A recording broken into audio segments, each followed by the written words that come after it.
장터는 오늘도 시끌벅적했다. 이 국밥집 여인네 또 문 닫았네. 그러게 말이야. 비만 오면 꼭 쉬더라고. 장사가 안 되나? 무슨 소리? 평소엔 손님이 넘쳐나는데. 사람들은 수군거렸다. 그 국밥집은 고을에서 소문난 집이었다.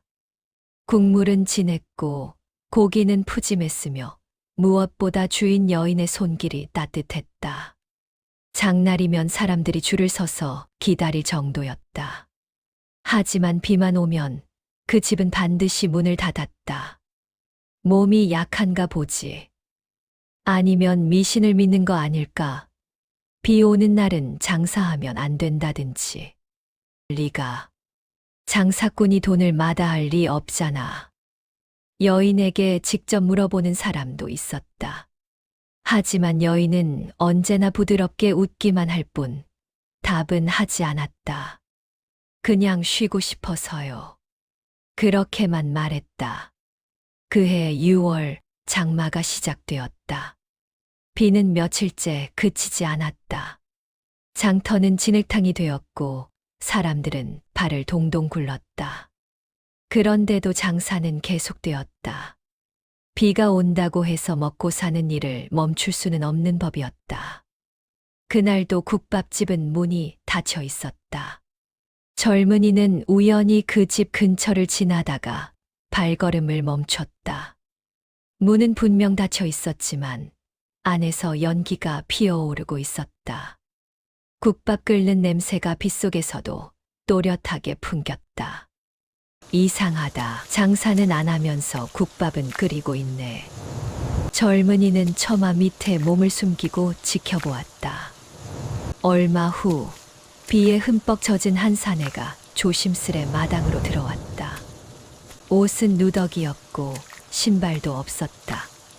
떠돌이처럼 보였다. 여인이 문을 열었다. 들어오세요. 말없이 사내를 안으로 들였다. 잠시 후 김이 모락모락 나는 국밥 한 그릇이 나왔다. 사내는 고개를 깊이 숙인 채 국밥을 받아들고는 조용히 먹기 시작했다. 돈을 내는 것도 말을 나누는 것도 없었다. 사내는 그릇을 다 비우고 나서 한 번 더 고개를 숙인 뒤 다시 빗속으로 사라졌다. 여인은 그릇을 거두며 창밖을 바라보았다. 그 눈빛에는 무언가 깊은 것이 담겨 있었다. 젊은이는 다음 날 다시 그 집을 찾아갔다. 어제 제가 봤습니다. 여인은 잠시 놀란 듯 했지만 이내 조용히 웃었다. 그랬군요. 왜 그러시는 겁니까? 장사도 안 하시면서 공짜로 밥을 주시다니. 여인은 국물을 저으며 천천히 말했다. 비 오는 날은요, 길을 잃은 사람이 가장 많습니다. 그래서요? 그런 날은 돈이 아니라 밥이 먼저 필요한 날이지요. 젊은이는 감동했다. 선행이었다. 남모르게 베푸는 진짜 선행이었다. 정말 훌륭하십니다. 그는 깊이 고개를 숙였다. 하지만 여인은 아무 말도 하지 않았다. 그저 국물을 저을 뿐이었다. 며칠이 지났다. 젊은이는 장터에서 한 노인을 만났다. 오래전부터 이 고을에 살았다는 노인이었다. 그 국밥집 여인 말이지. 노인이 담배를 빨며 말을 꺼냈다. 비 오는 날 장사 안 하는 거 자네도 알고 있나? 네, 알고 있습니다. 떠돌이들에게 밥을 주신다고 들었습니다. 노인이 고개를 저었다. 그건 절반만 맞는 말이야. 예. 노인은 잠시 먼 곳을 바라보았다. 그 여인이 비 오는 날만 장사를 쉬는 건 선행 때문만은 아니야. 그럼 뭡니까? 그날은 그 여인이 장사를 할 수 없는 날이지. 노인이 천천히 이야기를 풀어놓았다. 10여 년 전 그 여인에게는 남편과 어린 아이가 있었다. 남편은 나무를 하러 산에 갔다가 큰 비가 쏟아지는 바람에 길이 끊겼다. 여인은 장터에 나가려다 발걸음을 멈췄다. 비가 너무 세게 내렸기 때문이다. 오늘은 쉬자. 그렇게 생각했다.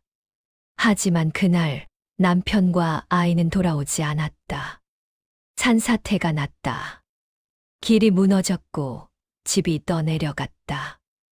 여인의 남편과 아이도 그 속에 있었다. 그 이후로 여인은 비 오는 날만 되면 장사를 하지 않아. 왜요?